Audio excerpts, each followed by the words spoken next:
अऊज़ुबिल्लाहि मिनश्शैतानिर्रजीम।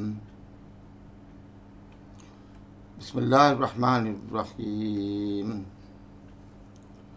अल्हम्दुलिल्लाहि रब्बिल आलमीन अर्रहमानिर्रहीम मालिकि यौमिद्दीन इय्याका नअबुदु व इय्याका नस्तईन इहदिनस सिरातल मुस्तक़ीम सिरातल लज़ीना अनअमता अलैहिम गैरिल मग़दूबि अलैहिम वलद्दाल्लीन। आमीन। अस्सलामु अलैकुम वरहमतुल्लाहि वबरकातुहू। मैं प्रोफेसर अली हैदर आपसे मुखातिब हूँ।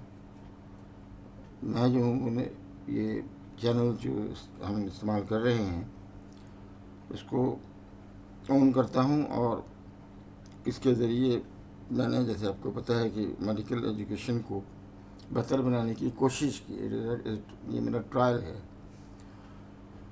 कि बिकॉज इसकी वजह ये थी कि मुझे जो है घर में बैठ के ये काम करना पड़ता है, तो बाहर बाहर नहीं जा सकता बिकॉज ऑफ सर्टेन रीजंस। तो ये चैनल इसके लिए मैंने ड्रॉप किया। अब तक 274 वीडियो मैं अपलोड कर चुका हूँ। चाहे लोग देखें इसको, चाहे ना देखें, ये आप आपकी मर्ज़ी है। तो मैं ऑनर ग्लोबल प्रोफेसर हूँ, अपने आप को कहता हूँ, मेडिसिन में विदाउट एनी नेम और फेम और इकनॉमिक्स। ये मेरे शागिर्द जो हैं वो बहुत सारे बाहर हैं, इसने ग्लोबल लिखा है उसको। ऑनर ही इसलिए लिखा है कि कोई भी इसमें मैंने इनकम जनरेट नहीं की है। दूसरी अहम बात यह कि सीनियर एग्जामिनर हूँ मैं 13-14 साल से इंटरनल मेडिसिन का CPSP में। तो इसकी जो बेस बनाते हुए अभी जो कुछ दिन पहले की बात है, मैंने जो है ना वो ये सोचा कि चलो अपने इतना आपने पढ़ा लिखा, लोगों को पढ़ाया, तो आपका पढ़ा हुआ एक्सेप्टेड या पढ़ाया हुआ एक्सेप्टेड किया जाता है फॉरेन कंट्री में या नहीं किया जाता। तो हमने रिसर्च शुरू की, यानी साउथ पोल से लेकर नॉर्थ पोल तक, आप यूँ समझ लें मुख्तलिफ कंट्रीज़ थे। तकरीबन 10-15 दिन तक मैं इस पर मसरूफ़ रहा। फिर मैंने क्या किया कि इन्हीं के जो लोग थे उनको एड्रेस किया और कहा कि भाई मेरा इतना एक्सपीरियंस है और मैंने जो है इतना काम किया है, तो मैं इम्तिहान देना चाहता हूँ, मुझे एग्जाम्ड करा दें आप पार्ट 1 को, जो भी आपका पार्ट 1 है क्लिनिकल साइड का, उसको एक्सक्लूड करें। तो उन्होंने कहा नहीं, हम तो आपकी अभी जो डिग्री है जो MBBS उसी की जो है ना चक्कर में है कि वो भी मतलब ये है कि डाउटफुल है, उसको हम देखेंगे। आया मतलब ये है कि यूनिवर्सिटी ऑफ कराची ने जो दी है आपको डिग्री 1982 में MBBS की डिग्री दी, उसको हम जो है ना वो करेंगे, स्क्रूटनी करेंगे। फिर उसके बाद आगे आपको बताते हैं, लेकिन आगे हम किसी भी पोस्ट ग्रेजुएशन को नहीं मानते, चाहे आप कोई भी हों, कितना भी एक्सपीरियंस रखते हो, उससे कोई फ़र्क नहीं पड़ता। अच्छी बात है ये। ठीक है जी, आप ऑनर ही दे दें। फिर अगर आप नहीं मान रहे हैं तो आपके पास एक ऑप्शन होता है ऑनरी का, तो ऑनर ही दे दें। चले, मैं तो इम्तिहान देना चाह रहा हूँ, स्टूडेंट बन के इम्तिहान देना चाह रहा हूँ ना।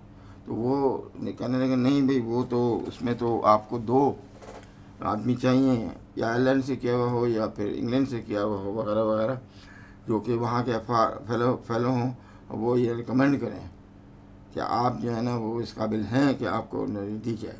मैंने कहा जी, जो देने वाले हैं वो खुद ही मेरे शागिर्द हैं, फिर मैं उनके पास जाके बोलूँ कि मुझे करो। मैंने कहा ये तो नहीं हो सकता। उन्होंने कहा नहीं, ये हमारे रूल्स होते हैं। फिर हमारी एक टीम होती है, वो उसको जज करेगी कि आया आपको ऑनरी FCP ये MRCP दें या जो भी देना है वो दे दे। लोगों ने हासिल भी की हुई है, कराची में लोगों के पास हैं, जिनके ताल्लुकात हैं उनके पास हैं। हमारे कोई ताल्लुकात नहीं है तो हमारे पास कुछ भी नहीं है, ना हमें चाहिए। पहली बात तो ये, मैं तो उनको मैंने कहा ना, मैं तो रिसर्च कर रहा था कि मेरा आदमी मेरा जैसा आदमी जिसने FCPS किया हुआ काफ़ी पहले और उसके बाद इतना एक्सपीरियंस लिया हुआ हो, एग्जामिनर लिया हुआ हो, सब कुछ लिया हुआ हो, तो वो अब मैं खड़ा कहाँ पे हूँ, उनके लिए मैं कौन हूँ, सवाल ये पैदा होता है। तो उनके लिए जो है ना, उन्होंने एंड में जो है उन्होंने कहा कि भाई आप कर भी लेते हैं यहाँ पे आगे इम्तिहान, तो आपको जूनियर जो है ना हम हाउस ऑफिसर के तौर पे या जूनियर ऑफिसर के तौर पे, मेडिकल ऑफिसर के तौर पे लगाएंगे, उसके बाद फिर प्रमोट करेंगे। तो मैंने कहा एट द एज ऑफ 68-69, कहने लगे यस। ये तो करना पड़ता है, इसके बगैर हम नहीं मानते। हम आपकी ट्रेनिंग को नहीं मानते, हम उसको नहीं मानते, किसी एग्जामिनेशन जो आपने दिए हैं या इतने बड़े आपने कहा कि मैं एग्जामिनर हूँ, हम उसको भी नहीं मानते। फिर मैंने जो है ना वो जब देखा कि ये नॉर्थ पोल से साउथ पोल के दरमियान कुछ नहीं है, तो फिर जो मुस्लिम कंट्रीज़ में चलो गया, तो यूएई में और सऊदी अरब वगैरह से रिलेटेड कंट्रीज़ हैं या अफ्रीकन कंट्रीज़ हैं, उन्होंने कहा नहीं हम फेलोशिप को मानते हैं और जो है ना आपकी जो है डिप्लोमास को भी मानते हैं। मैंने कहा चलो अल्लाह का शुक्र है जी, ये तो बहुत अच्छी बात होगी। कुछ लोग तो मानते हैं ना, साउथ ईस्ट एशिया में कुछ कंट्रीज़ हैं वो भी मानते हैं। चलो माली बर्मा है मिसाल के तौर पे, आप फिलीपीन में चले जाएँ, जापान में चले जाएँ, वो एक्सेप्ट कर लेते हैं कि ये जो डिप्लोमास लिए गए हैं ये करेक्ट बेसिस पे लिए गए हैं। एमबीबीएस आपका कुछ थोड़ा सा वैल्यू रखता है उनकी निगाह में। श्रीलंका है वो मानते हैं, मालदीव है वो लोग मानते हैं, ठीक है जी। ये है बेस हमारी इसकी, ये पाकिस्तान मेडिकल डिप्लोमास, प्राइमरी और पोस्ट ग्रेजुएट डिप्लोमास, प्राइमरी यानी MBBS, post graduate diplomas any diplomas, higher और लोअर। ग्लोबल वैल्यूज़ इसकी क्या है? अ बिटर ट्रूथ है, ये फैक्ट है, उसको ज़रा सुनिएगा गौर से ज़रा। तो हमने क्या किया, ये है जी आपके पास ना ऑनर ये लगा हुआ है, ये आपको कॉन्वोकेशन में मिलता है, वो स्टेथोस्कोप है जिसको गले में डालते हैं तो आपको डॉक्टर समझते हैं लोग। ये वो डिग्री है जो कि दी गई है, या एमबीबीएस दिया गया है या डिप्लोमा दिया गया है वगैरह वगैरह। यहाँ पे जो है बहुत तालियां बजी और यहाँ पे बहुत कुछ हो चुका है कन्विकेशन में। लेकिन ग्लोबल वैल्यू क्या है? सवाल बताया कि दूसरे लोग जो आपको देखते हैं किस निगाह से देखते हैं। मेडिकल सीट्स का ये हाल है यहाँ पे जो आपके सामने है कि आप यहाँ देखेंगे कि टोटल सीट्स जो अभी अवेलेबल हैं 2018-19 का ये है तकरीबन रिकॉर्ड 8265, यानी हर साल जो है 8265 डॉक्टर्स इंडक्ट किए जाते हैं। तो निकलते भी होंगे, ज़ाहिर बात जब इंडक्ट करेंगे तो निकलेंगे। इसमें से जो है ना ये पब्लिक की फिगर थी, और प्राइवेट वाले जो है जो बहुत सारे हॉस्पिटल्स हैं प्राइवेट के जो सीट्स हैं उनमें जो अलोकेशन किया गया है अकॉर्डिंग टू पीएमडीसी और हायर एजुकेशन कमीशन, उन्होंने 8000 सीट को नॉमिनेट किया था। टोटल हो गए 16,265, आबादी है 23 करोड़। तो आप 23 करोड़ पर इसको आप डिवाइड करके देखें कि कितनी आबादी पर कितने डॉक्टर अवेलेबल हैं। लेकिन दूसरी बात ये याद रखिएगा कि ये जो फिगर है जो निकलेंगे आपके पास सालाना, तो उनमें से कितने परसेंट यहाँ रह जाएंगे, कुछ लोग बाहर चले जाएंगे, कुछ लोग ये काम ही नहीं करते, डॉक्टरी छोड़ देते हैं। फीमेल डॉक्टर्स ज़्यादा हैं जिनमें, ये भी ख्याल रखिएगा। ये मेडिकल कॉलेजेस का ज़्यादा ताल्लुक है, तो ये जो पब्लिक सेक्टर है जो सीटें बहुत ज़्यादा होती हैं पब्लिक सेक्टर में उनके, लेकिन मेडिकल कॉलेजेस का में 45 हैं, क्योंकि प्राइवेट मेडिकल कॉलेज को जो एलोकेशन सीट्स का है वो कम है, लेकिन उनकी तादाद जो है मेडिकल कॉलेज की वो 72 है, यानी 72 की फिगर को गौर कीजिएगा, डबल है इससे। ये लोग ट्रेन कर रहे हैं डॉक्टर्स को, ज़रा ये भी ध्यान में रखिएगा, ये लोग ट्रेन कर रहे हैं डॉक्टर्स को। और फिर ये जो है ना ये फिगर जो आपने यहाँ देखी ये 45 मेडिकल कॉलेज की, और ये जो है प्राइवेट 72 मेडिकल कॉलेज ने 8000 दिए से, और उसमें जो है ना वो 4000 समथिंग है, उससे ज़्यादा वो 8000 समथिंग है।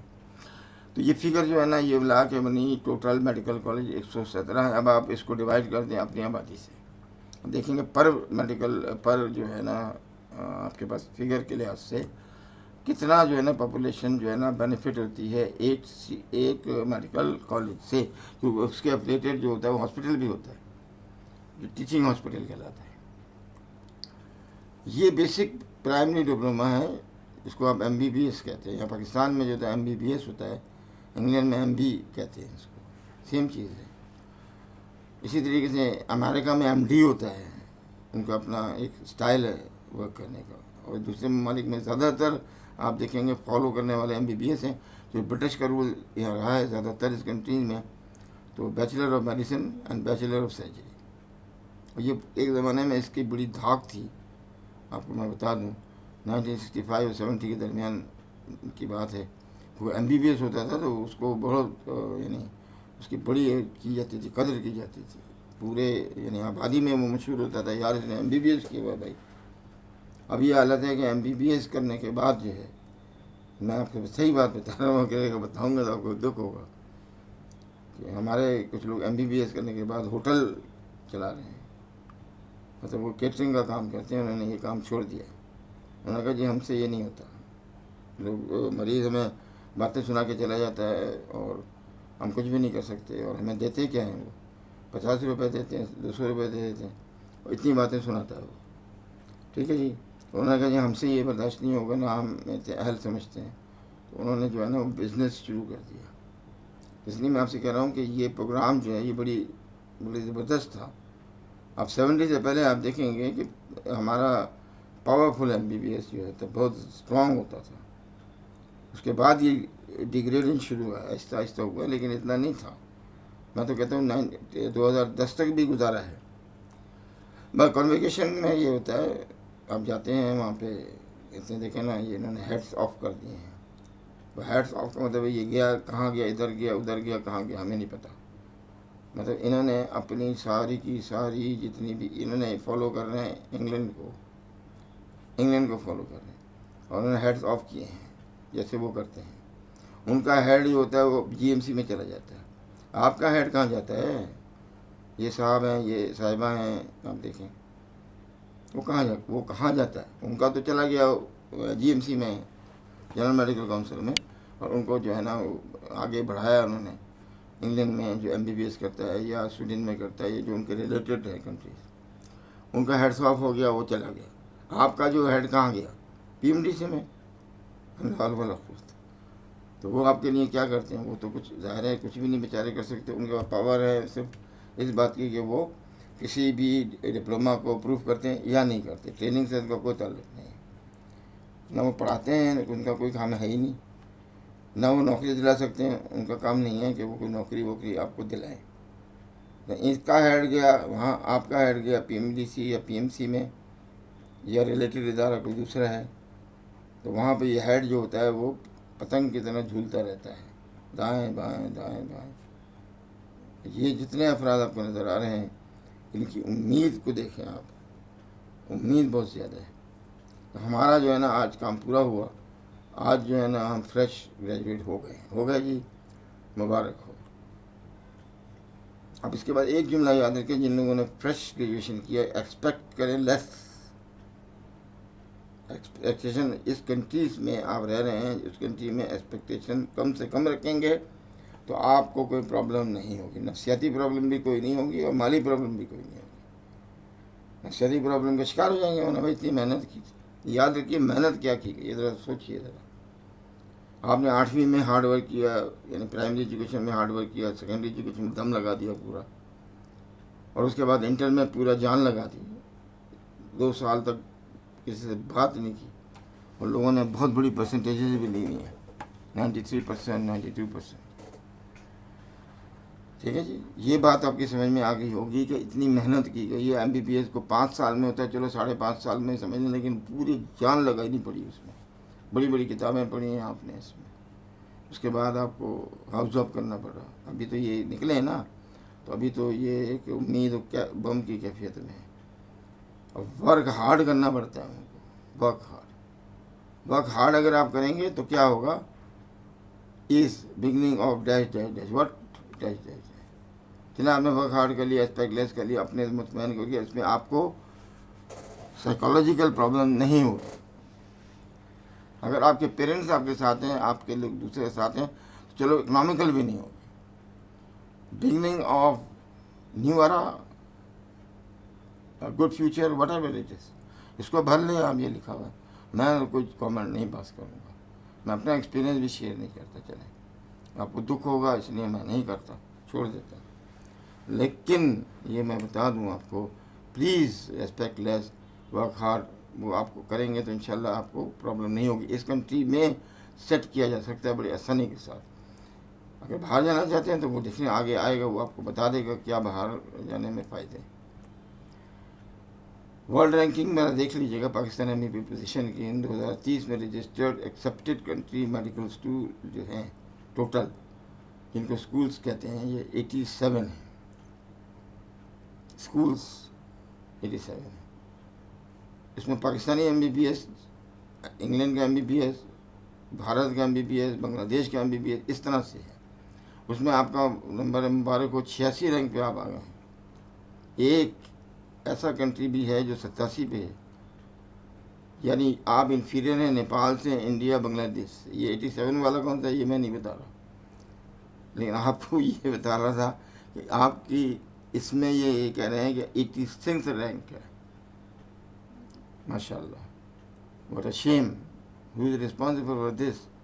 Because comparing at 1970 Pakistani MBBS was under 10 in ranking. Under 10 होता था, वो एक्सेप्ट किया जाता था हर जगह पे, फ़ौरन ही तौर पर जॉब दे देते थे वो। जो भी हमारे उस्ताद हैं उनसे बात करिए, वो आपको बता देंगे। मेरा तो ताल्लुक़ नहीं है उस एज ग्रुप से। तो मेडिकल स्कूल प्रोड्यूस्ड, जो मेडिकल स्कूल थे हमारे पास, जो कि पब्लिक सेक्टर की बात कर रहा हूँ मैं, world outstanding physician and science, उनमें बड़े बड़े नाम हैं सर। हम तो बहुत छोटे लोग हैं, वो ऐसे लोग हैं जो कि आप लेजेंड्स कह सकते हैं। ऐसे लोग हैं जिनको बाबा मेडिसिन कहते थे, बाबा ऑर्थोपेडिक कहते थे, उनका तो जवाब ही नहीं है। आप उनसे कंपेयर करा लें किसी को भी वर्ल्ड में, तो बहुत मुश्किल है कि वो उनसे कम्पीट कर सकेगा। और इसी वजह से जो है हैरिसन टेक्स्ट बुक मेडिसिन में कम से कम 3 रेफरेंसेस पाकिस्तानी होते हैं, पेपर लिखे हैं और फिर उन्होंने कोट किया है। तो यहाँ ये ज़्यादातर इसमें से एक जो है वो किंग एडवर्ड मेडिकल कॉलेज के हैं, और 2 जो हैं डाउ के हैं, जिनके रेफरेंसेस हुए हैं इसमें। उन्हें इतना अच्छा वर्क किया है इन्होंने कि उन्हें ऑनर किया गया है। हैरिसन को मदर है, मदर ऑफ मेडिसिन, वो कहते हैं बाइबल ऑफ मेडिसिन, मैं कहता हूँ मदर ऑफ इंटरनल मेडिसिन है। उसको चैलेंज भी नहीं कर सकते आप, इतना ये बुक ऐसी है कि जो चैलेंज करना मुश्किल होता है। तो वर्ल्ड हेल्थ डिक्शनरी में क्या है पाकिस्तान की वैल्यू, मैंने क्या किया, टाइप किया इसे, वर्ल्ड हेल्थ, आप भी टाइप करके देख लें। कंट्री नेम है पाकिस्तान, मेडिकल स्कूल नेम है डाउ मेडिकल कॉलेज, और सिटी नेम है कराची, पाकिस्तान। इन्होंने नीचे लिखा कि भाई इस नाम का कोई भी इदारा उनसे मुंसलिक नहीं है। चलो बात ही खत्म हो गई। फिर किंग एडवर्ड मेडिकल कॉलेज लिखें आप, जो भी आप लिखते हैं। फिर देख लें कि वर्ल्ड हेल्थ डिक्शनरी में कहाँ पे है ये। उसने लिखा कि इसमें कोई भी हमारी डिक्शनरी में इस नाम की चीज़ है ही नहीं।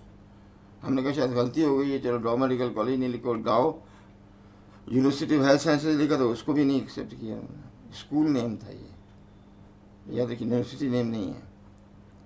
जब मैंने ये देखा 3-4 दफ़ा कि यार इसमें तो नाम ही क्यों नहीं है, ये कहाँ गया नाम? नीचे लिखा हुआ था सेंटेंसेस कि भाई आप वो ना हो, पेशेमान ना हो, ये ना हो, फला ना हो, तो इंडल्ज हो जाता है। बाद दफ़ा जो होता है वो इस तरह की बातें लिखी हुई, पता नहीं क्या क्या। उसमें बहरहाल ये है कि उसमें नाम नहीं है। मुबारक हो, यानी आपकी वाले डिक्शनरी में आपके स्कूल्स के नाम ही नहीं है। तो फिर आप किस बात पे क्लेम कर रहे हैं वर्ल्ड में कि हम MBBS पास थे? ये मुझे समझाइए ज़रा सा। तो ये तो मान ही नहीं रहे, वो मान ही नहीं रहे हैं। तो जो बोलते हैं कि जो वर्ल्ड डिक्शनरी, हेल्थ डिक्शनरी में आपका नाम है ही नहीं इंस्टीट्यूट का, तो हम नहीं मानेंगे। ये आजकल जो ट्रेंड आया हुआ है इंग्लैंड में, इसे लेने पूरा जो आप समझ लें कि अमेरिका में भी है और पूरी यूरोप में समझ लें, वो ये कहते हैं कि वर्ल्ड हेल्थ डिक्शनरी में इसको तलाश करते हैं। MBBS आपने दे दी उनको, अब वो तलाश करेंगे इसको। अब ये कॉलेज एग्जिस्ट करता है, अभी है, ये था, पहले बात तो ये है। अब ये है भी, अगर मौजूद है फ़र्ज़ करें, तो इसको जो है ना वो एनालाइज करते हैं कि इसमें आया है या नहीं आया है, और कितने नंबर पे आ रहा है ये वगैरह, वो सारा डिटेल होती है इसमें। छोड़ें, मुझे तो नहीं मिला, आपको मिलेगा तो मेरे आप व्हाट्सएप के ऊपर मुझे बता दीजिएगा कि भाई यहाँ पे ये नंबर है इसका। तो मुझे नहीं मिला जब, तो ज़ाहिर है कि आप देख लीजिए, आप मुझे बता दीजिए। तो MBBS जो है ना उसको एक्सेप्ट करते हैं उन कंट्रीज़ में जहाँ हमारा दोस्ताना, यानी हमारे जो वज़ीर ख़ारजा जो होते हैं ना, और विज़िट करते हैं, तो इंटरनेशनल अफेयर्स का जो भी वज़ीर है वो ये काम कर सकता था अगर वो चाहता। तो अपनी डिग्रीज को प्रूव करा सकता था, वो बहुत कुछ कर सकता था। लेकिन 1970 से लेके और अब तक जो है, ये याद रखिएगा, कोई जो है ना हमारे पास ऐसा नहीं आया जो झगड़ा करता है जाके कि भाई इतनी मेहनत करते हैं बच्चे, इतना पैसा लगाते हैं, इतनी मेहनत करते हैं और फिर बाद में वो डिप्रेस हो जाते हैं। बड़ी मुश्किल से वो राहें निकालते हैं अपनी जाने के लिए, कहीं पे उन्हें बाहर जाना है। तो ये जो है ना हमारे सिर्फ एक, याद रखिएगा, मैं इनको सलाम पेश करता हूँ जो college of physician and surgeon के जो हमारे पास सदर भी रहे हैं, फिर सेक्रेटरी भी रहे हैं, फिर ये हर अहदे पे काम किया है और बहुत ज़बरदस्त टीचर है। टीचिंग बड़ी ज़बरदस्त करते हैं, मतलब बेसिक से लेके इतना अच्छा बता देते हैं कि उसको भूल नहीं सकते। उनको जो है ना उन्होंने बड़ी मेहनत की और मेहनत करने के बाद जो है ना फिर रिकॉग्नाइज़ करा दिया फेलोशिप को, इतना ज़बरदस्त रिकॉग्नाइज़ करा दिया। ये 2001 और 2 की बात है। उसके बाद उन्होंने कहा कि जो लोग बाहर जा रहे हैं ना, जो लोग बाहर जा रहे हैं वो ना जाएं, क्योंकि वजह ये कि कोई फ़ायदा नहीं है। आप फेलो हैं यार, आप बड़ी चीज़ हैं, आप मेंबरशिप लेने के लिए क्यों जा रहे हैं? ये उनका क्वेश्चन होता था। भाई आप बड़े हैं, फेलो हैं, वो मेंबरशिप लेने के लिए जा रहे हैं, वो एक्सेप्ट कर दी जीएमसी ने, ठीक है आप यहाँ आ जाएं, प्लैब्स को दे दें, उनका जो लाइसेंस एग्जामिनेशन होता है फिर आपको हम एक्सेप्ट कर लेंगे। ये वहाँ तक उनका नरम रवैया था ना, कि उन्होंने अडॉप्ट करवा दिया। लेकिन बाद में वो हट गए वहाँ से और सीट से 2006-07 में, और फिर 2009 के अंदर जो है सारे के सारा डिसोल्यूशन हो गया। जब फेलो को नहीं मानेंगे तो किसी को भी नहीं मानेंगे, याद रखिएगा। आप कुछ भी कर लें यहाँ पे पोस्ट ग्रेजुएशन में, वो मानेंगे ही नहीं। जब आपका फेलो को नहीं मान रहा तो किस चीज़ को मानेगा? फेलो तो आखिरी हद होती है, बस ख़त्म, फिनिश्ड। अब आप चाहे डॉक्टरेट ले लें या PhD लें, कुछ भी नहीं है, बेकार है। उसके आगे कोई भी खड़ा ही नहीं हो सकता। फेलो का आप देखें FRCP जो करता है या जो अमेरिकन फेलोशिप करता है, उसके बाद तो ख़त्म हो गई ना बात। इतनी मेहनत क्यों कराते हैं आपको पता है? फेलोशिप में ठीक ठाक मेहनत होती है, वरना तो ये डिग्री इतनी अभी तक पॉपुलर ना होती, बहुत ज़्यादा मेहनत कराते हैं।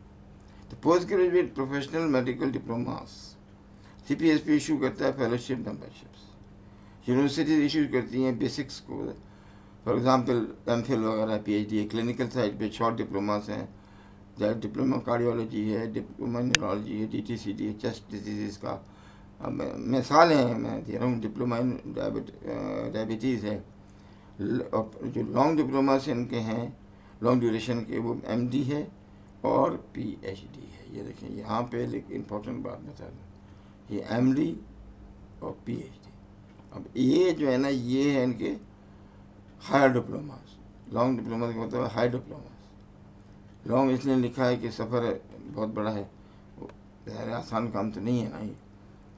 ये पार्ट जो है ना अब इससे compete करेगा मुल्क के अंदर, याद रखिए, ये पार्ट इससे compete करेगा। जब compete करेगा तो ज़ाहिर अच्छी बात है, कंपटीशन तो होना बहुत अच्छी बात है, इसमें तो कोई शक की बात ही नहीं है। इससे अच्छा रिजल्ट निकल आना चाहिए। आगे देखिएगा क्या होता है। आप ग्लोबल वैल्यूज़ की बात करते हैं FCPS, तो to date following qualification eligible for registration of general medical United Kingdom without any other examination. एक एनेस्थीसिया रह गया, पहले पीडियाट्रिक्स भी होता था, अब सिर्फ एनेस्थीसिया है 2021 से। पीडियाट्रिक्स को भी नहीं मान रहे। ये कहते हैं एनेस्थीसियोलॉजी के अभी बड़ी इंटरेस्टिंग सिचुएशन है। फेलोशिप किसी ने की हुई है क्योंकि उनके पास आदमी नहीं है। देखे ना वो अंग्रेज़ कितना तेज़ होता है। तो एनेस्थीसिया में बहुत ज़बरदस्त डिफिशियंसी है, क्योंकि जो फार फ्लंग एरिया वहाँ भी सर्जरी होती है। एनेस्थीसिया वाले जो भी करते हैं तो वो शहरों में रहना पसंद करते हैं, दाएँ बाएँ जाना पसंद नहीं करते। तो गोरे जो कहलाते हैं एनेस्थीसिया में किया हुआ जिन्होंने, तो वो नहीं जाते।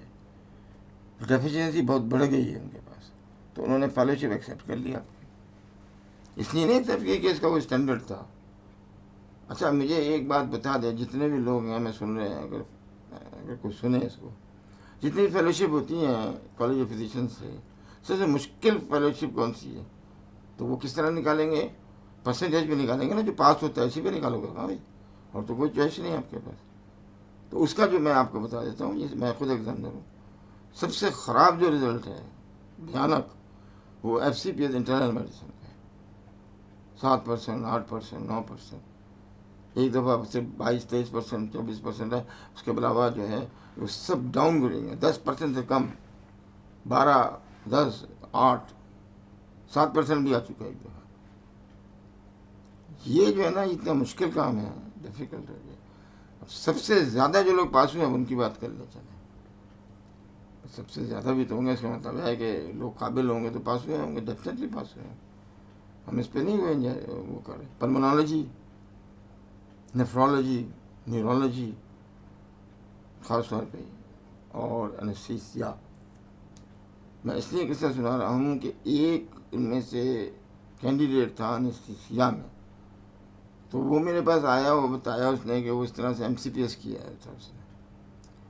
वो कह रहा मैं फेलोशिप कर रहा हूँ सर, आपकी बहुत ज़रूरत है। मैंने कहा भाई एनेस्थीसिया से मेरा क्या ताल्लुक, कि नहीं बेसिक्स आप भी बता दें, एनेस्थीसिया में ये होता है, तो उसमें ज़ाहिर बात है थोड़ी हेल्प करें हमें, यानी not practical wise, theoretical wise.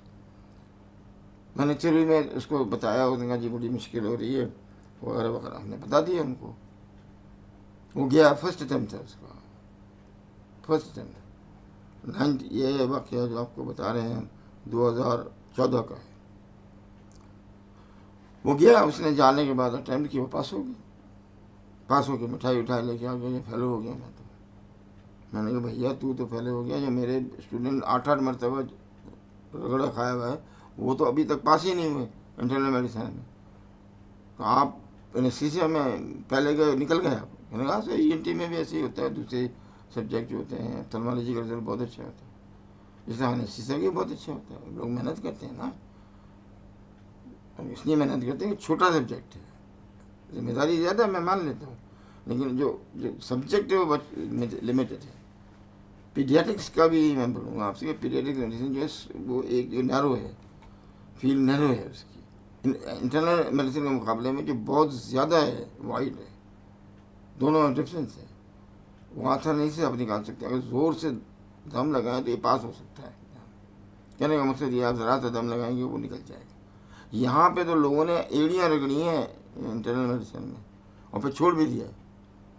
और ऐसा वाक़या भी सुना दूँ आपको इंटरनल मेडिसिन का। हमारा फ्रेंड था, उसने 6 अटैम्प्ट दिए थे, उसका नाम नहीं बता रहा मैं, उनकी उम्र भी 45 साल हो चुकी थी, और छठे में उन्होंने कहा लानत भेजता है उन पर, सब लोगों पे। पाकिस्तान के जितने इदारे हैं पता नहीं, वो तो बिल्कुल पागल हो गए बिल्कुल। और उसको बोला भाई आप क्या कह रहे हो यार, कहना बस मैं पास नहीं हुआ हूँ, मैं दिल बर्दाश्त हो गया हूँ, तो मैं जो हूँ जो जनरल खाता होता है उसमें जा रहा हूँ। उस ज़माने में जनरल खाते का मतलब ये होता था कि आप MBBS हों तो वो एक्सेप्ट कर लेते थे उस ज़माने में। वहाँ पे इंग्लैंड में, या जोन जो इंग्लैंड के इतराफ़ है, वो वहाँ चले गए MBBS करके, तो उनको वहाँ पे मेडिकल अफसर बना दिया और ये कर दिया। उन्होंने वहाँ पे MRCP पास कर लिया, ये सुनने वाला वाक़या है। MRCP पास कर लिया, और MRCP करने के बाद भी 2-3 साल काम किया। फिर यहाँ पे आए 6 महीने की छुट्टी पे, ताकि ये CPSP को चैलेंज करें। वो आने के बाद उन्होंने फिर दोबारा, उनके पास तो था, पार्ट 1 पास था, हर चीज़ पास, उन्होंने अप्लाई करके जो है इम्तहान दे दिया। और मज़ेदार बात यह है कि इम्तहान में वो कामयाब नहीं हो सके। तो उन्होंने क्या किया, वो लड़ने पहुँच गए चीफ एग्जामिनर के पास। उन्होंने MRCP दिखाया, ये मैं MRCP की पास कर चुका हूँ। उन्होंने कहा तो भाई हम क्या करें, पास कर चुके हैं तो कर चुके हो। तो उस चीफ एग्जामिनर ने उनसे कहा यहाँ तो फेलो ऑफ अमेरिकन कॉलेज के लोग फेल हो जाते हैं, आप कौन हैं? अमेरिकन कॉलेज ऑफ के जो हैं, जो इंटरनल मेडिसिन में हैं, तो उसके अंदर फेलोशिप करके लोग आते हैं, फिर यहाँ इम्तहान देते हैं। क्योंकि पार्ट 1 को हम एक्सक्लूड कर देते हैं, क्योंकि डायरेक्टली देते हैं, आप उसमें फेल हो जाते हैं। बोला हमारी जिम्मेदारी तो नहीं है ना, हम तो किसी के वो नहीं करते ना, तो एग्जामिनेशन में फेस करें एग्जामिनर को, अगर आप सेटिस्फाई कर सकते हैं तो आप पास हो जाएंगे, तो हमारी गलती इसमें क्या है? वो बड़बड़ाते हुए बाहर आए, मुझसे कहने लगे भाई ये तो मुल्क बिल्कुल बेकार हो गया है, फलाना ये वो। मैंने कहा यार बात ये नहीं है, बात इसी है कि हमारे यहाँ रगड़ाई की जाती है, रगड़ा आ जाता है ठीक ठाक। अगर थोड़े दिन और तुम कर लेते तो तुम जो है वो पास कर जाते, और उसके बाद जो है ना आपके आगे खड़ा नहीं हो सकता था, बहुत मुश्किल था। किसी भी आप सब्जेक्ट की बात कर लें, चले थोड़ा सा सर्जरी की बात करें, किसी हमारे यहाँ जो फेलो बाहर आते हैं ना वो बहुत कॉन्फिडेंट होते हैं, बहुत ज़्यादा।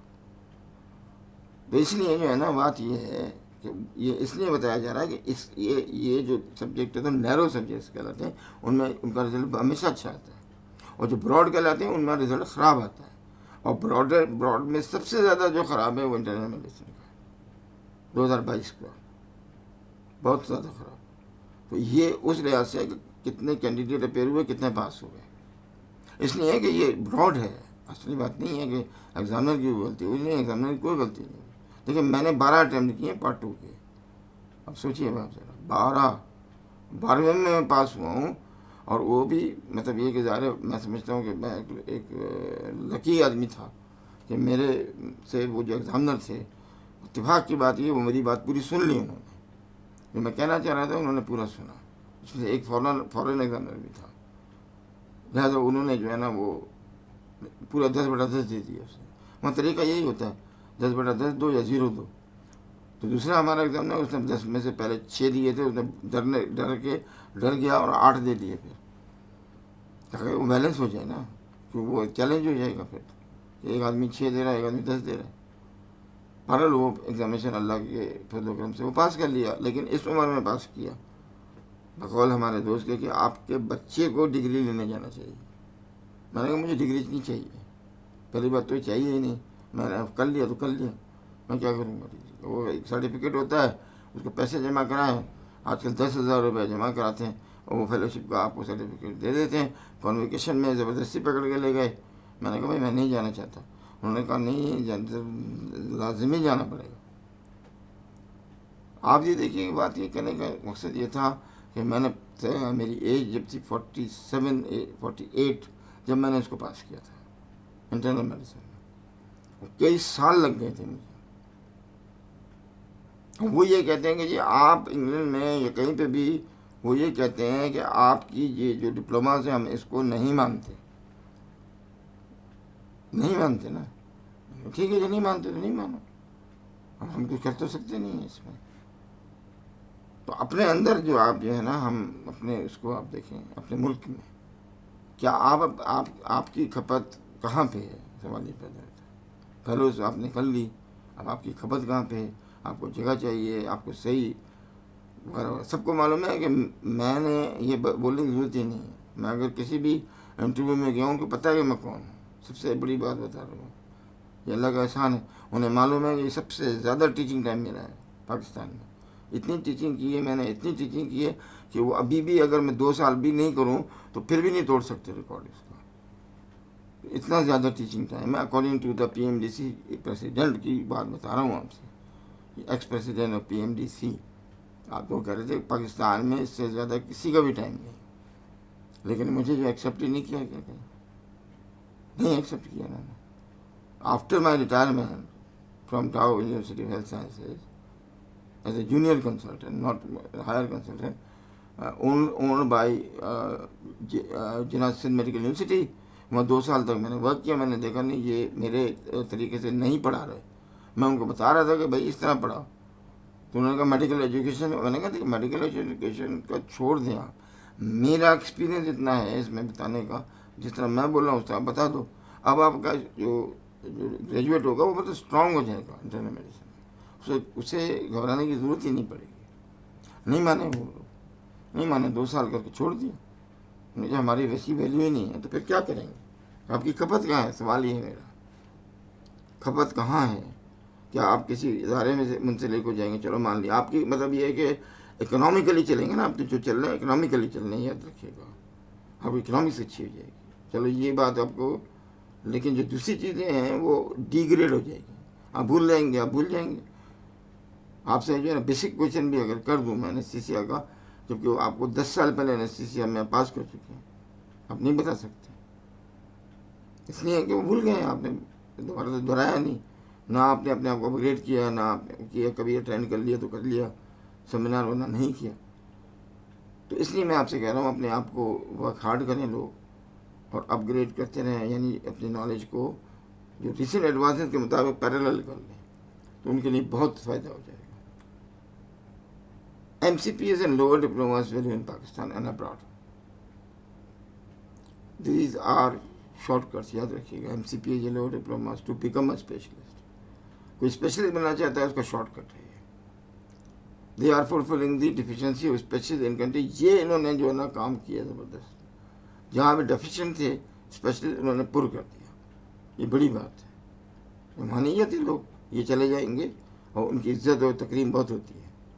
हमारे पास ऐसे भी लोग हैं जो मैं आपको बता रहा हूँ जिनके पास MCPS तो नहीं था, लेकिन उनके पास DO था, डिप्लोमा इन ऑप्थेल्मोलॉजी। उन्होंने वो सर्जरी परफॉर्म की है आई की जो फेलो भी नहीं कर सकते, बिकॉज एक्सपीरियंस हो गया था कर करके। उन्होंने देखें आई के मामले में, ऑप्थेल्मिक मामले में आप अभी भी बहुत अच्छे हैं। जगह जगह कैंप लगते हैं, उसमें ये सारे जूनियर आपको मिलेंगे जिनको MCPS कहते हैं। जूनियर नहीं है, they are specialist actually and they are serving the country effectively. अभी ये मसला आ गया कि शहरों के अंदर they are competing fellows in different specialist.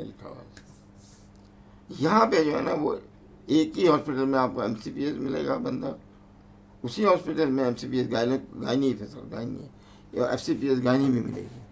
अब आपका काम है कि वो आप ये देखें आपका जो पेशेंट है वो क्या मतलब करता है। वो ये देखेगा कि इसमें से कौन अच्छा है, पहले का एक्सपीरियंस कितना है उसका, और कितना उसका जो है ना वो जो प्रैक्टिकल वर्क अच्छा है, स्ट्रॉन्ग है। बस वो ये देखेगा, ना वो MCPS देखेगा, ना वो डिप्लोमा इन गायनी देखेगा, ना वो FCPS देखेगा, ना वो MRCOG देखेगा। चलो मरीज़ को आपने सेटिस्फाइड कर दिया, जो कि ज़ाहिर के एंड बेनिफिशरी है। अगर वो एंड बेनिफिशरी है, अगर नहीं सेटिस्फाई होगा तो बेकार की आपकी डिग्री विग्री सारी की सारी बेकार चली गई।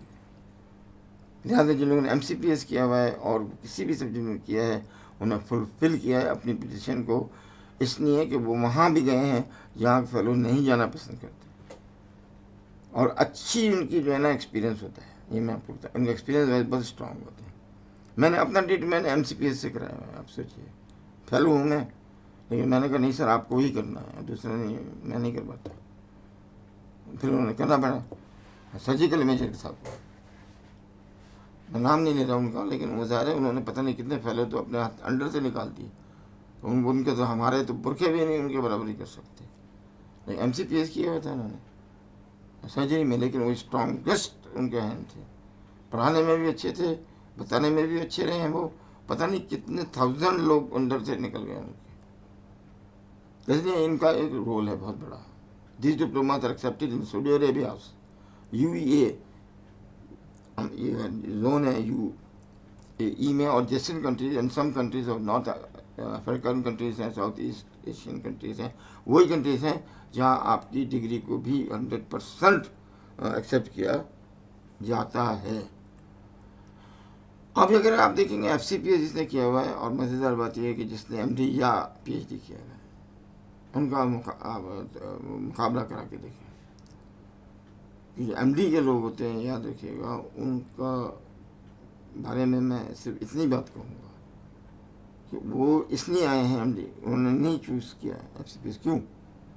इसकी रीज़न ये है कि FCPS बहुत भारी है, MD उसके मुकाबले में कम है। FCPS का वे ऑफ एग्जामिनेशन अलग है, MD का वे ऑफ एग्जामिनेशन अलग है। FCPS के रिक्वायरमेंट बिल्कुल अलग हैं MD के मुकाबले में। तो MD जो लोग करते हैं वो शॉर्टकट रास्ता है इसका, कि अगर कोई लेना चाहता है हायर डिप्लोमा, जिसको हायर डिप्लोमा आप कहते हैं, तो वो MD की तरफ चला जाता है। वो प्रैक्टिकली स्ट्रांग होते हैं लोग, मैं नहीं कह रहा हूँ उनके बारे में कुछ। हमें तो कुछ आता ही नहीं है भाई, हम तो बेकार लोग हैं, हमें तो एक्सेप्ट ही नहीं किया किसी ने। ये मैं आपको बता दूँ, मुझे एक्सेप्ट नहीं किया गया, किसी यूनिवर्सिटी ने एक्सेप्ट नहीं किया। बाद में एक ऐसे आदमी को ज़ाहिर कर दिया जिसका सबसे ज़्यादा जो था टीचिंग एक्सपीरियंस था, बहुत ज़्यादा की थी, लेकिन ये है कि मुझे एक्सेप्ट ही नहीं किया गया। इसलिए नहीं किया गया कि अंडल्ज में अगर हो जाता तो फिर उनका पूरी फैकल्टी तबाह हो जाती। उन्होंने इसलिए कहीं पे भी, चाहे सुबह सरहद हो से लेकर नीचे तक, मैंने अप्लाई किया है, लेकिन किसी ने एक्सेप्ट नहीं किया। उन्होंने कहा सॉरी। अपने लोगों से पूछा उन्होंने, जो कि फैकल्टी मेंबर से, कि भाई ये बंदा आना चाहता है, एसोसिएट प्रोफेसर ही ले लो चलो। उन्होंने कहा नहीं जी, इनको तो नहीं लाइएगा, या गड़बड़ हो जाएगी। इसी तरीके से मसले हैं। FCPS जो बंदा होता है उसको कम्पीट करना पड़ रहा होता है MD से या PhD से। PhD का तो ये है कि जब तक अप्रूव नहीं कराएंगे PMDC से, इसको चाहे PhD कहीं से भी किया हुआ आपने, आपको अप्रूवल लेना होता है। कुछ पीएचडी को एक्सेप्ट कर लेते हैं, वो पीएचडी को नहीं एक्सेप्ट करते तो इम्तिहान लेते हैं, फिर आपका लाइसेंस एग्जामिनेशन, फिर वो जाके उसको पास करते हैं। तो इसमें यह है कि पीएचडी प्रोग्राम्स हैं इनके, एमडी के जो प्रोग्राम्स हैं एफसीपीएस में रगड़ाई बहुत ज़्यादा है, तसव्वुर से बाहर है एमडी में मुकाबले में। जब एक आदमी की रगड़ाई ज़्यादा होगी तो फिर शाइनिंग ज़्यादा होगी।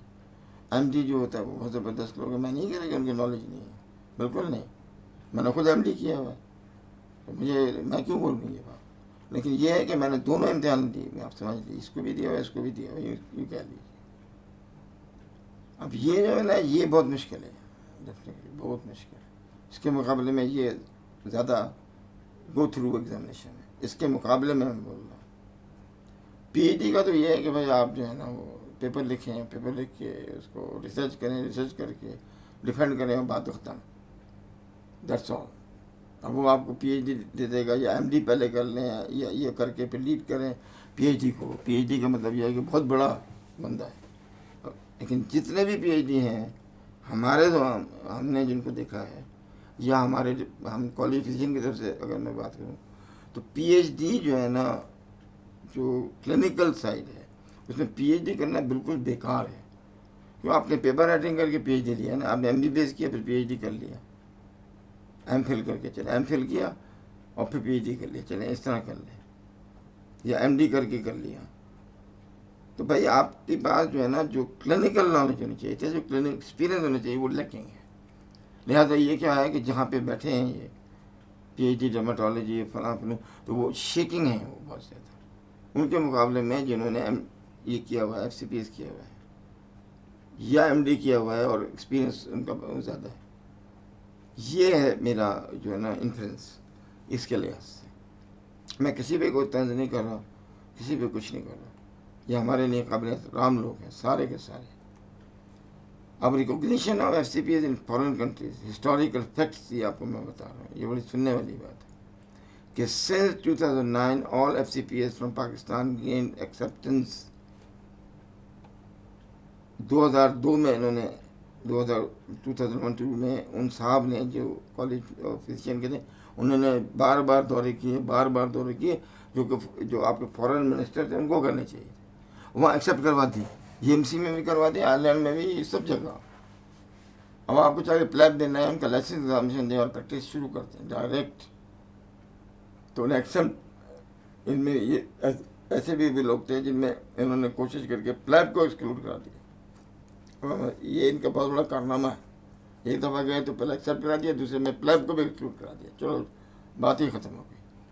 मतलब जाए आप और जाने के बाद काम शुरू करते हैं, या एमआरसीपी करना है या जो भी कुछ करना है। इन्होंने बहुत ज़बरदस्त काम किया था। 2009 में क्या हुआ, but a senior member of the royal college United kingdom while visiting as examiner in medicine practical examination had argument with chief examiner। किसी बात पे झगड़ा हो गया उसका, और सीनियर बंदा था बहुत, तकरीबन 75-80 साल उम्र थी, और after return to United Kingdom he convinced other members of the royal college और फॉर डी रिकॉग्निशन, उसको डी रिकॉग्नाइज करते हैं। बल्कि इस बंदे को जिनकी बात हो रही है, इसको ऑर्डनरी एफसीपीएस भी अता की गई थी बाकायदा तकरीब करके।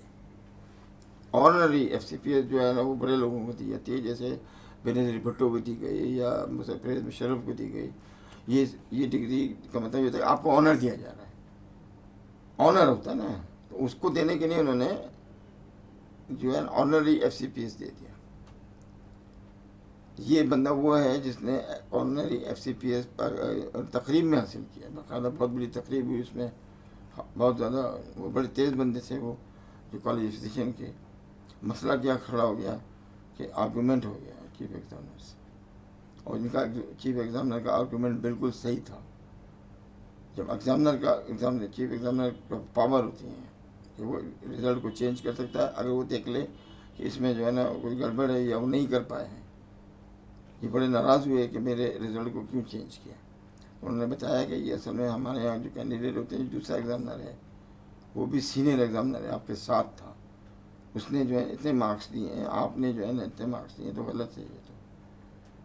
तो वो जो है ना इसने 10 बड़ा 10 दे दिए थे, और उसने जो है 10 में से दिए थे उसके 5, और जस्टिफाई भी कर दिया, इतना बड़ा लंबा लेटर लिख के नीचे, क्यों 5 दे रहा हूँ मैं, ये लिख दिया से मालूम था कि ज़ाहिर है कि मुझे बोलना पड़ेगा कुछ। पूरी उसने नीचे डिटेल लिख दी थी, तो उसने पढ़ा, उन्होंने देखें ये उसने क्या लिखा हुआ है, उसने कहा ओके वो अपना होगा, I don't care about it. इस तरह से आपस में झगड़ा हो गया इनका, so much that the FCPS fellows appearing in MRCP or FRC examination do not exempted from part 1 examination even। वो तो छोड़ेंगे, हमारे बोले कि वो प्लैब एक्सक्लूड हुआ या फलां हुआ, तो उन्होंने तो इस बात की इजाज़त भी नहीं दी बाद में कि पार्ट 1 को मतलब एग्जाम कर देते, उन्होंने उसको भी ख़त्म कर दिया। इतने सख्त नाराज़ हुआ ये बंदा, उसने राज़ी कर लिया वहाँ पे कि नहीं कि हम ये पाकिस्तानी जो है जो डिग्रीज़ हैं FCPS वगैरह इस तरह के डिप्लोमा से इनको नहीं मानना है। बस वो सारे लोगों ने हाँ कर दी, ठीक है जी, आप एग्जामिनर गए थे, आपने जो कुछ देखा वहाँ क्या होता है वो एग्ज़ाम हम सेटिस्फाई नहीं है इससे। Notification restricted to the FCPS, अब इन्होंने सिर्फ रिस्ट्रिक्ट जो उन्हें ज़रूरत थी, देखिए ज़रूरत थी 20 सालों की, तो रिस्ट्रिक्शन उससे तो उठा ली। अभी तक एनेस्थीसिया को एक्सेप्ट करते हैं, इसलिए कि वहाँ पे शॉर्टेज है इसमें। If they are passed IELTS exempted for pleb, और प्लेब भी एग्जाम्प्टेड है, and they can work as a junior doctors under supervision. अब वो जो पहली मतलब जाएगा जूनियर डॉक्टर, मिसाल तो मैं वहाँ जाता हूँ, अगर वैसे फर्ज करें कि ये मैं एनेस्थीसिया में होता चले, तो मुझे जूनियर डॉक्टर के तौर पे 68 ईयर्स एज में 68 ईयर्स की एज में मुझे जूनियर डॉक्टर के तौर पे काम करना पड़ता, अगरचे मुझे पैसे अच्छे मिलते, लेकिन उनके अंडर में करना पड़ता। Alas, this is the value of fellow in foreign countries. अफसोस की बात है, आपको मालूम है कि इस कंट्री में कि ये डिग्री जिसको आप डिप्लोमा इन हायर डिप्लोमा कहते हैं, उसकी ये वैल्यू है आपके पास। आप जाके देखें, अच्छी तरह सर्च करें, अच्छी तरह से देखें, मैंने अच्छी तरह से सर्च की हुई है, जब मैं तो खुद गया हूँ। आप तो बात करें, मैं उन जगहों पर भी गया हूँ, उन्होंने कहा नहीं हम नहीं मानते, आप ऐसा ध्यान देते हैं, आप प्लैब दे दें, प्लैब दे के आप GP बन जाए। मैंने कहा भाई मैं फेलो हूँ यार, चलो कौन फेलो है, मैंने कहा हम मानते ही नहीं इसको, ये हमारे लिए बेकार है। एक अजीब सी बात हुई, ये सुनने वाली बात है। इंसल्ट ऑफ पाकिस्तान क्या किया कि ऑर्डिनरी FCPS जो दी गई थी उस बंदे को, जो मैंने अभी अभी सुनाया, उसने फाड़ी यहाँ पे निकाली जाके सूटकेस से, फिर वापस आया और फाड़ी चीफ एग्जामिनर के सामने, और उसने कहा कि ये वापस लो, इसकी क्या वैल्यू है। Said you took back this, take this bag, this is the piece of the paper. उसने कहा पीस ऑफ पेपर है, कुछ भी नहीं, इसकी क्या वैल्यू है। आई यूज एज टिश्यू पेपर, ये टिश्यू पेपर मैंने बनाया। यहाँ आप लिखें FCPS। इनकी निगाह में ये डिग्री की वैल्यू है टिश्यू पेपर। वो सीनियर तरीन आदमी था GMC में से, मैं बता दूँ, जिसने ये बोला है जुमला। ये इंसिडेंट हुआ 2009 में, 2009 में हुआ। उसके बाद सारा रिकॉग्निशन हो गया, कोई नहीं मानने को तैयार ही नहीं है, जाओ। We still are slave of British government, इसमें कोई शक की बात नहीं है। आप ब्रिटिश गवर्नमेंट की अभी तक स्लेव्स हैं, या अमेरिकन स्लेव्स हैं, चलो आप दूसरी तौर पे आप ये कह रहे हैं। हम्बल सजेशंस, देखें आपको सजेशन मैं दे रहा हूँ। पहले तो मैंने आपको सारा बता दिया क्या है MBBS की क्या वैल्यू है, डिप्लोमास की क्या वैल्यू है, अपने मुल्क में है ही है वैल्यू।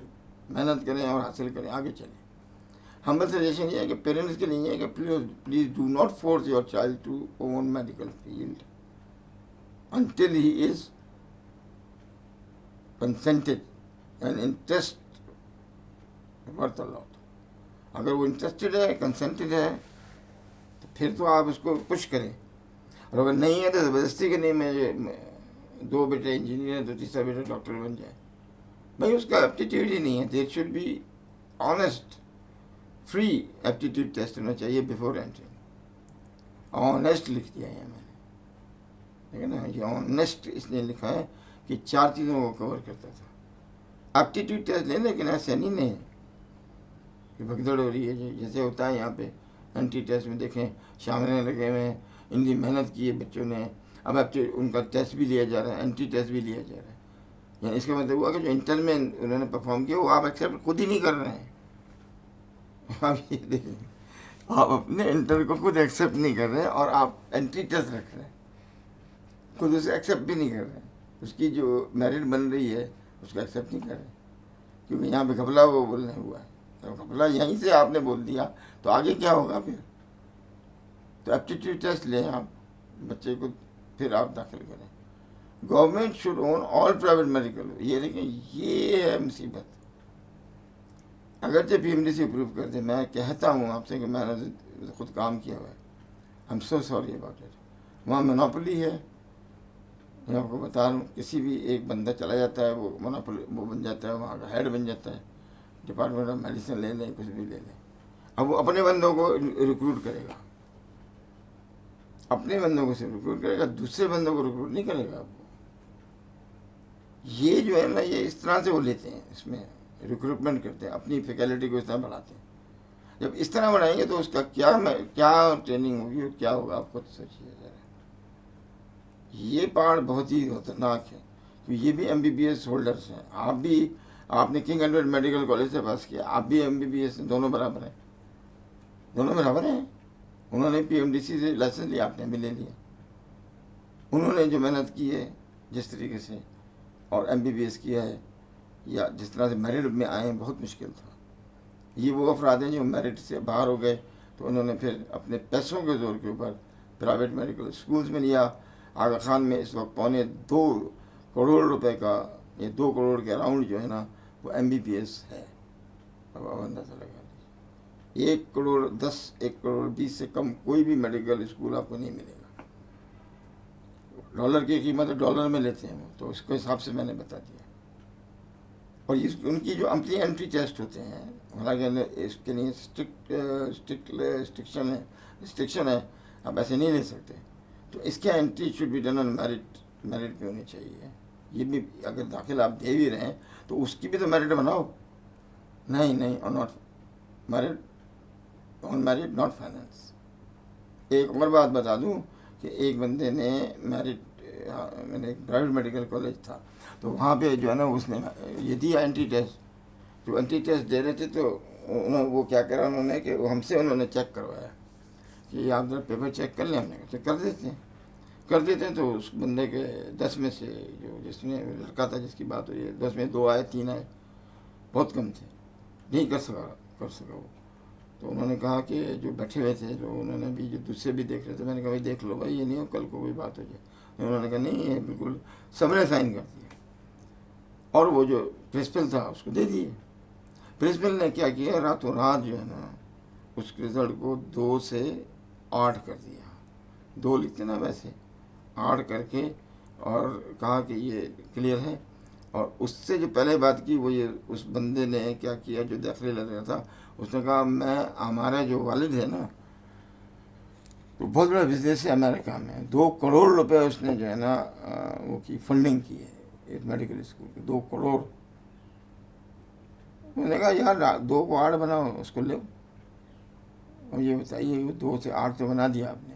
जो बंदा आया इसके अंदर, तो क्या वो MBBS में जो कुछ मेहनत कराई जाती है वो कर लेगा?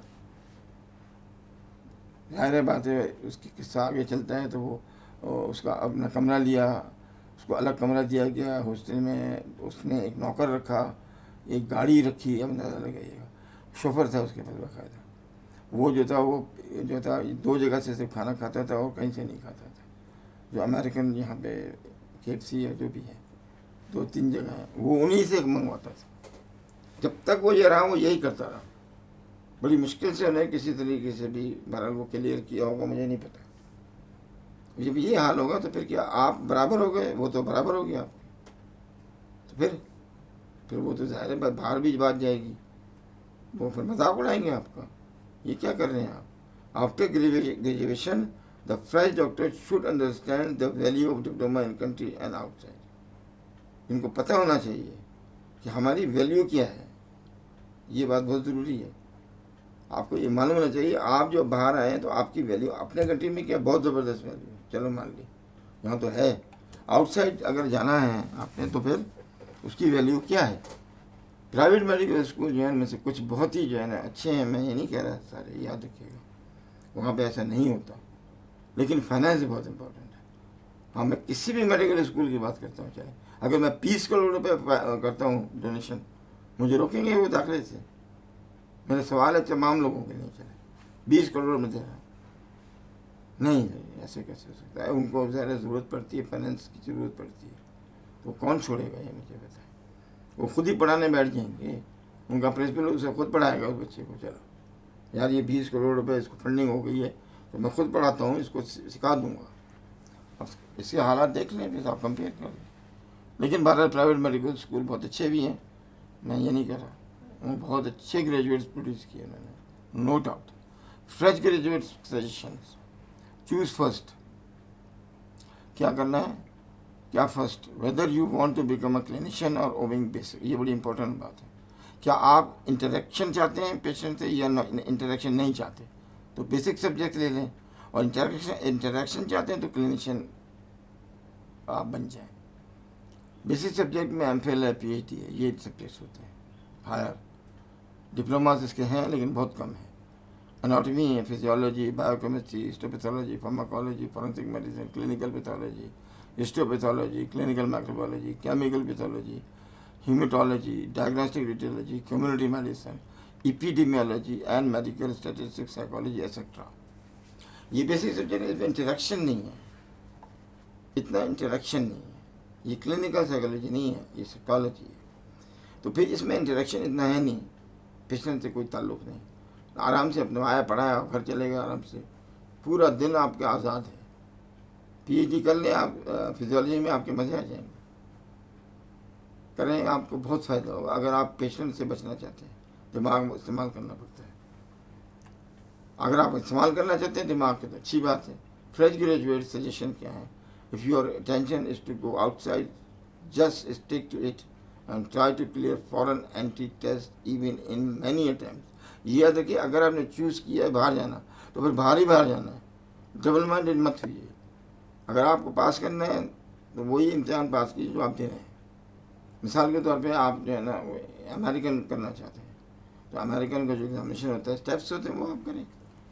और इसी तरीके से आप MRCP करना चाहते हैं तो आप डायरेक्टली MRCP क्यों नहीं करते, पार्ट 1 को करें, पार्ट 2 को करें, फिर जाके प्लेब्स को करें, जाके एंट्री दे दें, वहाँ आप दाखिल हो गए। लेकिन एक दफ़ा ख़राब हो जाएगा, दूसरी दफ़ा आखिर पास हो ही जाना है। इस तरह एंट्री आपको मिलेगी कंट्री में। ये वो लोग हैं जिनको बाहर जाना है तो फिर वो इरादा कर लें कि हमें बाहर ही जाना है। मैं सिर्फ ये कहूँगा, टाइम ज़ाय ना करें। If you want to serve in this country, choose one. अब यहाँ पे चूज़ आपको वन करना पड़ेगा। ये क्लिनिशियन की बात हो रही है। क्या if you want to become GP बनना आसान काम नहीं है, मैं पूरा लेक्चर दे सकता हूँ इसके ऊपर। जनरल प्रैक्टिशनर बनना आसान काम नहीं है। जो हमारे जीपी मैं सल्यूट करता हूँ, मेरे 3 उस्ताद जीपी थे। आज मैं खड़ा हुआ हूँ इसलिए खड़ा हूँ कि उन्होंने मुझे सहारा दिया था। मैं उनको सल्यूट करता हूँ। अल्लाह पाक उनको जज़ाए खैर दे और उनको जन्नत में आला मुक़ाम अता फरमाए। उनकी जो नॉलेज थी वो किसी भी बड़े से बड़े कंसल्टेंट के पास भी नहीं थी, इसलिए वो हमेशा जो है अप टू डेट रहते थे और लेकिन थे जीपी वो। Sincere practice will benefit you. Sincere practice करेंगे, अच्छी प्रैक्टिस करेंगे, आपको टाइम लगेगा, लेकिन एक दो बार जब जम जाएंगे लोगों को पता चल जाएगा ये आदमी ईमानदार, अच्छी तरह देखता है। जैसे जीपी का एक रोल है आपकी कंट्री में, नो डाउट अच्छे जीपी हमें चाहिए। They should attend seminars and other meetings to know recent advances. अगर वो ये भी करते हैं तो बहुत अच्छी नॉलेज हो जाएगी। लेकिन ऊपर जाना चाहते हैं तो MCPS भी होता है इसमें, फैमिली मेडिसिन में FCPS भी होता है। दोनों डिप्लोमा, एक लोअर डिप्लोमा एक हायर डिप्लोमा करना चाहें तो करते हैं, लेकिन काम तो वही करना है आपने, काम तो यही करना है ना। लेकिन MRC GP लोग जो है ना करने को प्रेफर करते हैं फॉरेन कंट्रीज से। ये भी कर लें आप, चले आप कुछ भी कर लें, एक बात याद रखिए कि आपके पास एंड बेनिफिशियरी कौन है वो डिसाइड करेगा ना, मैं तो नहीं करूँगा ना। पेशेंट अगर जो है ना बेनिफिटेड होता है, चाहे आपने किया हो या ना किया हो, जीपी हैं आप बहुत बड़े आदमी हैं, लेकिन आपने इतने बड़े बड़े डिग्रियाँ ले ली, ये भी ले ली, ये भी ले ली, और जीपी के तौर पे काम कर रहे हैं, लेकिन आप सेटिस्फाई पेशेंट को नहीं कर सकते। या देखिए मेरे पास एक हमारे कंसल्टेंट थे जिन्हें 3 FRCP की हुई थी, 3। वो पेशेंट को सेटिस्फाई नहीं कर सकते थे, कॉन्फिडेंट नोट नहीं लिख सकते थे, कॉन्फिडेंट नहीं था उनमें। FRCP 3 FRCP उन्होंने की थी, और उसके बाद भी जो है ना वो शेकी रहते थे। तो ऐसे तो फ़ायदा नहीं हुआ ना, आप क्लिनिशियन ना बनते तो आप बेसिक्स ले लेते। आप जहाँ से करके आए वो बेसिक्स, बहुत सारी बेसिक्स होती हैं, बड़ी बड़ी बेसिक्स होती हैं, वहाँ से करके आ जाते। लेकिन उन्होंने गलत चूज़ कर लिया। उन्होंने क्लिनिशियन बनकर जो है ना बड़ी जिम्मेदारियाँ बढ़ जाती हैं, याद रखिएगा। If you want shortcuts for the labelling specialist according to your interest, choose the field. Shortcut अगर लगाना है आपने, and complete the requirements. If you, अगर ये आपको मालूम है कि शॉर्टकट्स कौन से हैं, शॉर्टकट मैं पहले जिक्र कर चुका हूँ।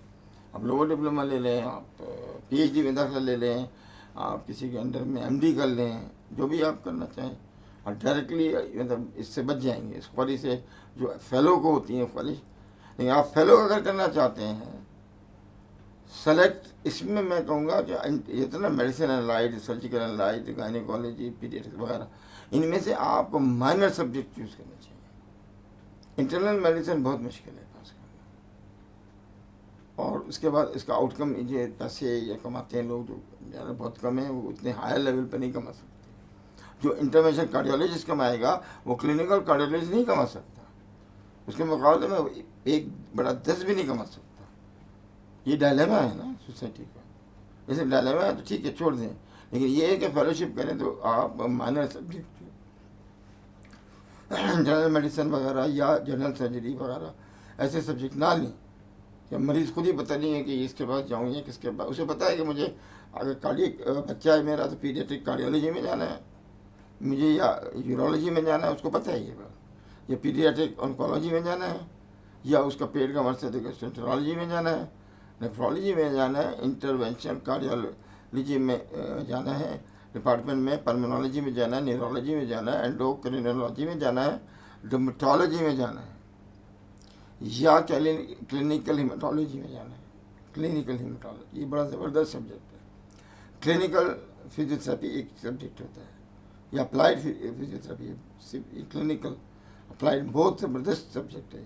बहुत कम लोग हैं इसमें पाकिस्तान में जिन्होंने किया। FCPS होता है इसमें।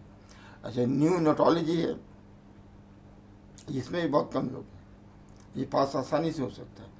ऑन्कोलॉजी है, इसमें भी इतनी ज़्यादा घबराने की बात ही नहीं है। इंटरनल मेडिसिन में ये जनरल सर्जरी वगैरह या गायनी ऑप्स का जैसे आगे आया है, गायनी ऑप्स जो है ना ये मुश्किल है सब्जेक्ट, बहुत ज़्यादा, ये आसान काम नहीं है। इसके मुकाबले में आप जाएंगे ENT, ऑप्थल्मोलॉजी, यूरोलॉजी, या न्यूरो सर्जरी है, कार्डियक थोरेसिक सर्जरी है, इनके मुकाबले में आसान है। क्योंकि इसका जो है ना बहुत मुश्किल होती है इनको पास करने में भी, और फिर ये बाद में जिम्मेदारियाँ बहुत ज़्यादा होती हैं, बहुत ज़्यादा। लिहाजा इन सब्जेक्ट में से सर्जरी के लिए बेस्ट हैं अगर माइनर ले रहे हैं। Laparoscopic surgery, orthopaedic surgery, endoscopic surgery और दूसरी और भी सर्जरीज हैं, उनमें से कोई चीज़ में FCPS कर लें अगर सर्जरी करनी है। पासिंग रेट ज़्यादा है उसका। तो wish you good luck. I am sorry कि ये मैंने बहुत लंबा चौड़ा अपना जो है ना नोहा बयान किया है, I am very sorry about it. पर ये आपकी गाइडलाइन आपको दे दी है, अब आप ये देख लें कि अब करना क्या है आप लोगों ने। अपनी डिग्री को मजबूत बनाना है तो फिर खड़े हो जाएं सारे लोग और इसको मजबूत बनाएं, अदरवाइज़ ये लोग कंट्री तो आपको कोई मजबूत नहीं बनाएगा। इसलिए मेरी तरफ से ये जिन लोगों ने इस मुल्क को सर्व किया है, इस मुल्क में रह रहे हैं अभी भी और अभी भी काम कर रहे हैं, मैं उनको सलूट पेश करता हूँ। इस मुल्क से बाहर नहीं गए और इस मुल्क को सर्व किया, 100% उनको जो है ना मेरी तरफ से बहुत बड़ा जो है ना मैं एजाज़ देता हूँ उनको। मैं समझता हूँ कि उनको जो है ना पाकिस्तान के सबसे बड़े अवार्ड्स मिलने चाहिए, जबकि वो बाहर जाके लाखों रुपए कमा सकते थे लेकिन अपनी कंट्री को नहीं छोड़ा। विश यू गुड लक तमाम लोगों के लिए, ये मैं कह रहा हूँ। और ये गुड लक फॉर योर, अगर कोई एग्जामिनेशन दे रहा है तो मेरी तरफ से जो है, और फिर मैंने दोबारा कहा गुड लक है उसके लिए। सो इंशाअल्लाह ताला जो है ना ये मेरा नोहा ये दुखड़ा आप अगर सुन लें, अगर वो कमेंट करना चाहे तो आप ज़रूर कमेंट कीजिएगा, मैं बिल्कुल तैयार हूँ और मैं फेस करने को लिए तैयार हूँ। क्योंकि मुझसे आप फेस करवाएंगे तो मेरे पास तो पता नहीं कितनी कहानियाँ हैं और मैं प्रूफ कर दूँगा आपको कि ऐसा है। अस्सलामु अलैकुम वरहमतुल्लाहि वबरकातुहू।